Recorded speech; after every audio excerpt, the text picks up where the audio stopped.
Fala, torcida vascaína ligada aqui no canal. Aqui eu trouxe um compilado de notícias com novidades e informações exclusivas do Vasco da Gama.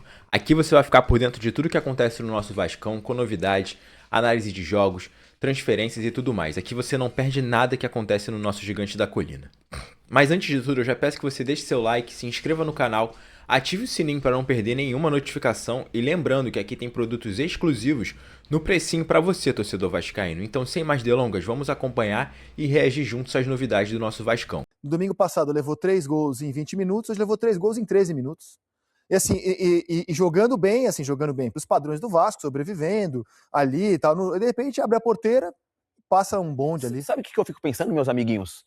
Qual foi a resenha no intervalo do jogo do treinador do Vasco e também do treinador do Palmeiras? Porque você imagina na cabeça do treinador do Vasco, você vai para um vestiário com o time jogando bem, competindo, teve até as melhores oportunidades no primeiro tempo. Sim. A resenha deve ter sido, rapaziada, vamos voltar igual. Agora caprichar ali no penúltimo passe, organizar aqui uma construção melhor no jogo e tal, e vão pra cima. Pô, com 1 minuto e meio, o Palmeiras com o Flaco Lopes vai... Não foi parecido o jogo do Vasco hoje com o do Santos? Enredos parecidos? Foi, começou muito bem. E poderia ter aberto o marcador, começar com 1-0. Foi muito melhor. O Vasco, para mim, foi melhor e merecia uma melhor sorte no primeiro tempo, ou ter sido mais eficiente. O Palmeiras no segundo tempo veio para matar o jogo e com 1 minuto, 2 minutos de jogo foi eficiente. Com 10 minutos já tinha matado o jogo, 3-0. Então o Vasco não aproveitou o momento que ele teve. E assim aconteceu com o Santos. A verdade é que o futebol hoje mais bonito, não só do Brasil, mas do nosso continente, é o do Flamengo. O futebol mais eficiente é o do Palmeiras.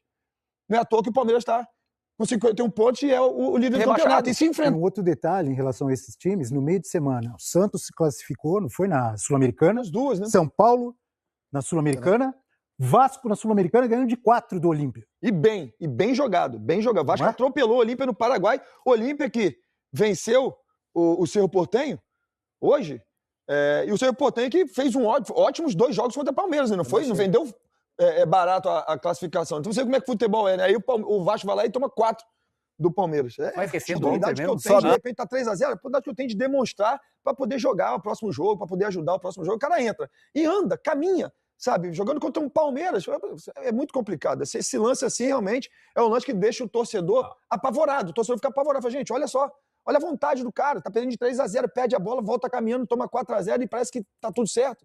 E não tá tudo certo. Olha o gol que você mencionou. Esse é o gol, né? Ele perde a bola, olha lá voltando, olha ele voltando, olha lá.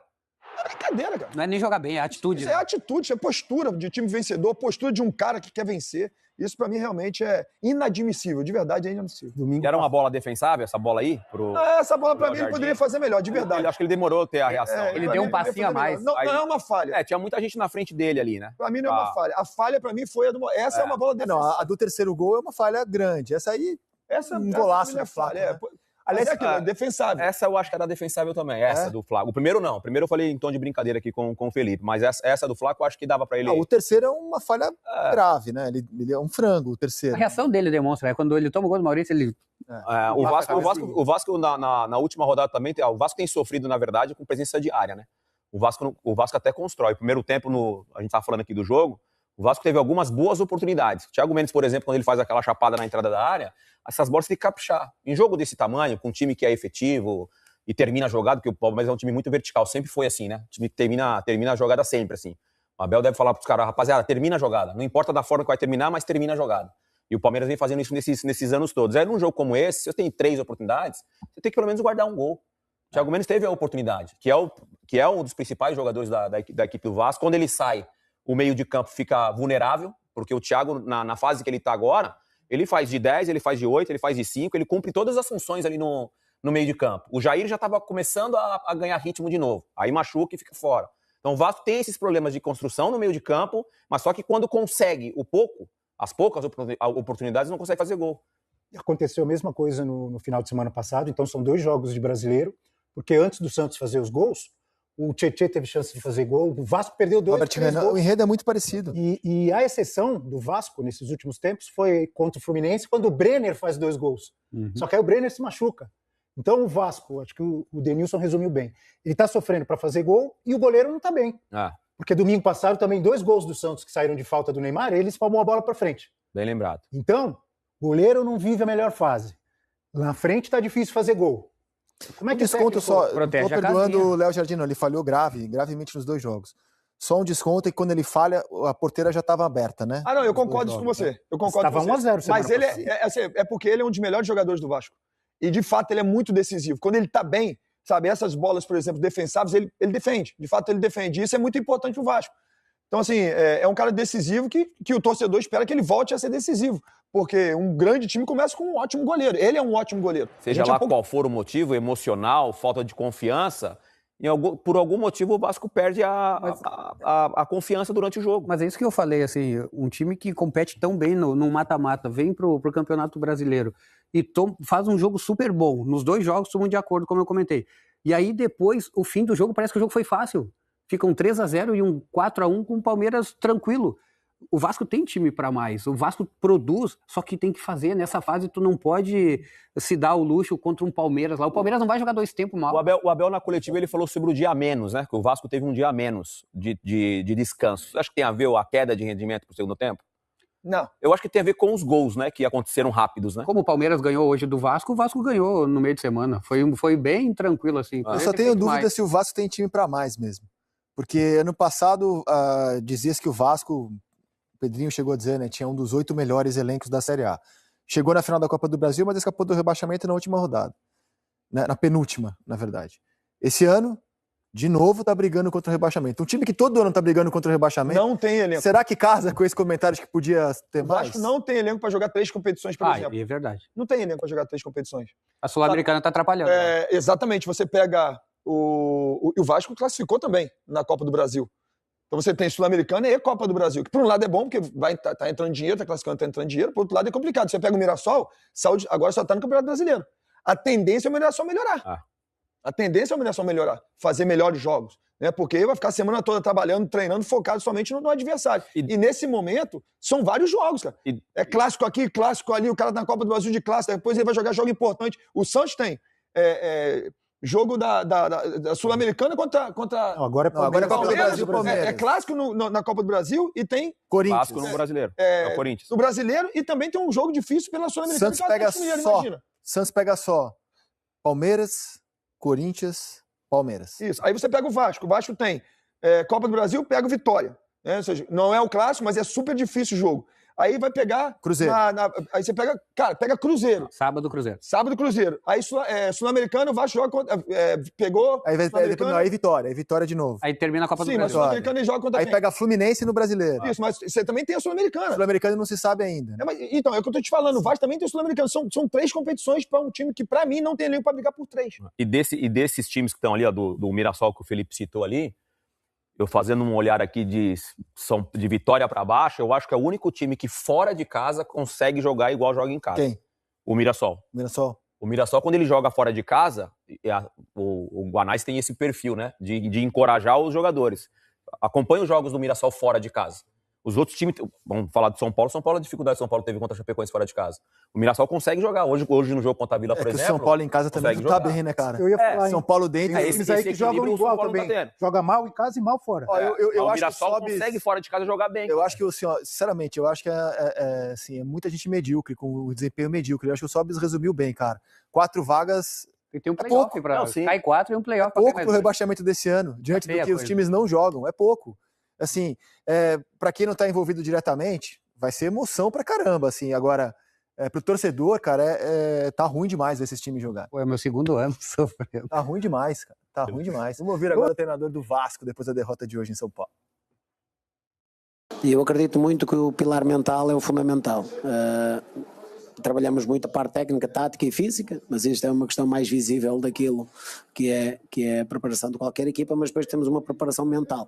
E se formos ver aquilo que é o histórico do Vasco, principalmente durante esta época, que é aquela que eu tenho que me referir, há uma questão mental que vai oscilando bastante, de momentos de grande euforia, porque é normal, porque mesmo a nossa própria torcida nos envolve nesse sentimento de euforia, e nós gostamos de o ter e o sentir, como tivemos no último jogo, mesmo em Assunção, tivemos a nossa torcida connosco, a festejar connosco e a alimentar-nos também o ego. Mas temos tido também muitos mais momentos de frustração, e isso afeta bastante esta capacidade da tomada de decisão, do ter o receio de errar, porque isso faz parte do futebol, como eu tenho dito, mas quando não estamos tão fortes mentalmente, estas questões vão-nos afetando e vão-nos criando ruído, e vão-nos retirando a confiança, e vão-nos retirando a capacidade de tomar decisões boas. E eu acho que este aspecto é um aspecto que temos vindo a melhorar bastante, e acho que um bom exemplo é a forma como nós tivemos e sofremos um grande gol também contra o Olímpia, e de seguida conseguimos reagir e de seguida conseguimos voltar ao jogo. Hoje não tivemos essa hipótese, sofremos 3 golos muito seguidos, temos que perceber porquê e como é que nós de um momento para o outro passamos de estar a ser competitivos e de estar próximo de marcar golo e de passarmos nós para a frente do resultado e sofrermos 3 em 9 minutos. Portanto, estes são aspectos que são importantes, temos que os trabalhar, mas respondendo objetivamente, acho que a parte mental neste momento na nossa equipa já melhorou bastante, tenho sentido muito mais fluidez na forma como a equipa até joga. Eu hoje na primeira parte fiquei deliciado em muitos momentos da forma como nós tivemos a bola, da forma como trabalhamos sem bola, da grande complicidade e de compromisso de todos os jogadores em prol da equipa, a dar tudo. Fiquei mesmo muito satisfeito pelo comportamento e depois naturalmente fiquei como todos nós ficamos da torcida até à direção, desiludidos com o resultado final, porque sem dúvida foi uma pancada forte, mas esta coisa que eu tenho é as costas largas e estou habituado a apanhar, por isso estamos aqui para continuar a trabalhar e a seguir o nosso caminho e a acreditar muito naquilo que fazemos. O homem é liso na entrevista. Um repórter fez uma pergunta assim para ele: você garante para a torcida que não vai cair? Perguntinha também. Ele saiu muito bem, ele deu a volta, voltou, driblou. Como é que você vai responder um negócio desse? Mas o Ramon Dias respondia, falou, não vai né? barrar. Não vai barrar. Não é o estilo dele. Ele E não barrou. por outros caminhos. E não barrou. a situação do Vasco ela é muito delicada, né? Há muitos anos, cara. Ela é delicada Muitos olhando anos. pro calendário, pros jogos. O Felipe citou aqui as competições que tem, não tem time para jogar as 3 competições. Assim, ela é bem complicada. Óbvio que o Pedro, ele tem parte de culpa porque ele é o comandante. Quando ele fala da questão emocional, que ele falou ele em algum momento de satisfação, o time tomou de 4, velho. E não jogou nada no segundo tempo. Tem a ver com a questão emocional do primeiro gol, porque o primeiro gol sai ali com menos de 2 minutos do segundo tempo. Né? O Palmeiras não deu nem tempo de ajustar o time, como o Gustavo Gomes falou, né? A gente ajustou e tal, não deu nem tempo. 1 minuto e meio, o Palmeiras faz o gol e pênalti. aí a partir daí O gol resolveu a tática do o jogo. Palmeiras consegue ficar confortável porque o Palmeiras construiu rápido o resultado e aí o jogo ficou à feição do Palmeiras. Eu já penso o seguinte, Né? parece que o Palmeiras assim, ó, vamos acelerar. Acelerou rápido, fez 3 gols e tá tudo certo. Não pode ser o mental do time tomar um gol com 2 minutos, o mental vai embora. Não pode. Então. Assim, não pode. O Vasco realmente tem que se preocupar bastante. Se o problema foi tomar um gol com 2 minutos no primeiro tempo e o mental vai embora e por isso que deixou de competir, deixou de correr, o torcedor do Vasco tem que ficar bastante preocupado. Isso não pode acontecer. E como é muito parecido com o jogo. Sim, mas por isso eu falo, não pode acontecer, não tem, sabe? Eu tenho mais 45 minutos para jogar. Concorda que como é muito parecido o enredo, né, com o domingo passado contra o Santos em casa, é o comentário mais fácil, assim, mais que vem à mão pra gente fazer, né? É um kamikaze, né? Você vai pro intervalo feliz com a atuação e 10 minutos do segundo tempo acabou o jogo. Acabou o jogo, é isso aí. O Vasco hoje ele já precisa de 2 jogos para sair da zona do rebaixamento. O Inter, por exemplo, tem um jogo a mais, o Remo, mas o Vasco já tá precisando fazer O mais Vasco tem jogamento, é igual, tem que vencer, né? O jogo a menos tem que vencer. E saldo de gols pode decidir também Com certeza. um rebaixamento ou um título. Aí leva de 3 do Santos, leva de 4 do Palmeiras. Eu achei ele Nem muito sei como tranquilo. Tá o saldo deve estar horroroso. Eu achei ele muito tranquilo na coletiva. Quando não sei se ele tá protegendo os atletas. Quando passa a não depender só de você, aí o mental... Aí eu quero ver onde... Eu acho que a derrota de hoje ela é muito previsível. O problema aí é o domingo passado, né? Ficou pesado perder do Santos em São Januário, né? Da De maneira hoje que foi. deu a lógica, né, gente? O próximo jogo do Vasco é o Cruzeiro. Sim. Certo? E, é claro, é dificílimo. É o Vasco fazer de São Januário mesmo o caldeirão, a torcida vai comprar a ideia, que sempre comprou a ideia. Mas o próximo é o Fluminense, depois do Cruzeiro, não é? Depois é o Fluminense. São 2 jogos no Rio de Janeiro. Mas isso são as Fluminense oportunidades. Fluminense que vem no Fluminense que é outro time daquele que era com o inimigo da base. É outra situação. Completamente diferente, imagina. Então vai mudando as coisas, cara. O Vasco tem que pensar em vencer, independente do que tem que vencer. Quem que é o treinador do inimigo Fluminense da base? hoje? O treinador do Fluminense hoje, pra mim, é Marcão e Thiago Silva. Marcão e Thiago Silva. Marcão e Thiago Silva pra mim. O Thiago Silva já é o treinador. Eu falo no sentido, porque de fato, o Thiago Silva é o capitão da equipe. É um cara que entende muito de futebol. Também acho. Já deu entrevista e falou que o Marcão dá pra ele essa liberdade dele poder Isso ajudar. é ótimo. Isso é ótimo. Isso é ótimo. Isso é ótimo. Eu falei, inclusive, com alguns amigos, falei, cara, o que o presidente do Fluminense fez foi ótimo. Sabe assim, de deixar o Marcão até o final do ano. Porque, pô, o Marcão foi bem pra caramba, o Fluminense venceu os jogos difíceis, classificou na Libertadores, então mantém. Agora sim. Hoje no campo apareceu ali materializada a possível salvação financeira do clube. Nessa imagem, na ordem, da esquerda para a direita, ali está Mário Junqueira, que é o sócio do dono da Crefisa e presidente da Almirante Empreendimentos e Participações. O Admar Lopes, que é o diretor de futebol do Vasco, a Leila Pereira, né, que é a presidente do Palmeiras, e o Marcos Lamáquia, que é o possível novo investidor do Vasco. Né? Tá tudo alinhavado já, eles estão guardando o ok da Justiça, a Justiça está investigando se é ok uma família, né? Porque ele é filho do marido da Leila, né? Então, assim, se uma empresa que hoje patrocina, é parceira do Palmeiras, se uma família que está por trás dessa empresa pode também, além da presença da Leila, do patrocínio, pode estar assumindo a SAF do Vasco. Então, assim, o acordo já está alinhavado, já está tudo ok, falta dizer, não, o negócio pode seguir adiante, ele respeita todas as regras hoje de negócios do futebol brasileiro. E o possível futuro dono do Vasco falou rapidamente hoje em São Paulo sobre o assunto. Dá uma olhada. A gente está esperando a Justiça liberar o leilão para a gente poder transformar o Vasco. Por hora é isso que eu posso dizer. A Leila tem um sotaque bem carioca, né? Bem carioca. Cuida do Palmeiras. Ele é um sotaque bem paulista, né? Bem paulistano, assim, pode cuidar do Vasco daqui para frente. Aguardemos. Uma coisa é certa, não vai faltar dinheiro. Né? Não vai faltar dinheiro e não vai faltar um cara que entende de gestão, né? Eu acho que isso é o principal. Exatamente. Você viu que de verdade o Vasco vai ter gestores realmente que vão prezar pelo clube, prezar pelo Vasco. O Vasco vai subir de patamar com certeza. O torcedor do Vasco tem que orar, tem que pedir a Deus aí para que isso aconteça, né?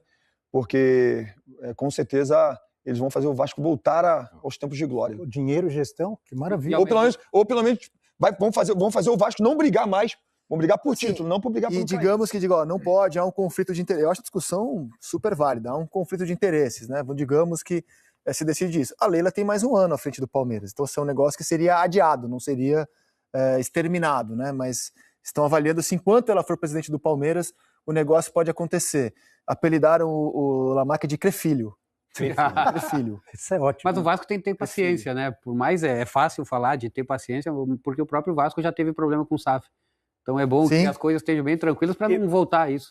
Mas assim, mais diferente, né? O Vasco trouxe uma empresa que você não sabia direito para onde era, para onde ia, o que queria, não investigou direito a empresa, tanto que em pouco tempo a empresa teve um colapso mundial. Então, assim, tem que tomar muito cuidado para quem você está sendo vendido, né? Como o Botafogo também foi vendido para o Textor, tendo, na minha visão, pouco conhecimento sobre o norte-americano. Nesse caso, é uma empresa que já está há um tempão aí, são pessoas que você tem um conhecimento maior do que você tinha na época sobre a 777. Sabe onde ele mora, né? Eu acho que é um pouco, eu acho que é diferente. Eu acho que a gente também precisa, eu pelo menos, assim, olhar para o lado do esforço e da dedicação do presidente Pedrinho, né? Porque ele pega o Vasco numa situação delicada, ele se expõe ao extremo, ele vem fazendo coisas que dificilmente um presidente faria por um clube. Vejo as entrevistas do Pedrinho, vejo a dedicação do Pedrinho, porque se a gente está falando aqui de uma possível SAF, de uma injeção financeira para o clube, tem muito a ver com o esforço do Pedrinho, né? Se vai fechar ou não, se vai se concretizar ou não, mas só de chegar nesse ponto, de você estar falando de uma quantidade expressiva financeira que vai resgatar a autoestima do clube, isso tem a ver com a dedicação do Pedrinho, né? A informação que eu tenho é que desde que ele já começou a trabalhar pelo rompimento com a 777, que na prática salva o Vasco, ele... A situação do Vasco é preocupante no Campeonato Brasileiro. O time perdeu por 4-1 para o Palmeiras no domingo, na 24ª rodada do Brasileirão. Vale lembrar que o Vasco tem um jogo atrasado e soma 23 pontos no campeonato. O detalhe é que até o momento o time soma apenas 5 vitórias no torneio e ocupa a 19ª colocação do Brasileiro com 22 pontos. Com o jogo deste domingo no Nubank Park, a média de pontos do Vasco ficou inferior a 1 ponto, que normalmente culmina em rebaixamento após as 38 rodadas. Torcida vascaína, a coisa tá complicada no Vasco. Essas foram as notícias de hoje do nosso Vasco da Gama. Deixa aqui a sua opinião nos comentários, deixa o like, se inscreva no canal e até a próxima com mais novidades do nosso Gigante da Colina.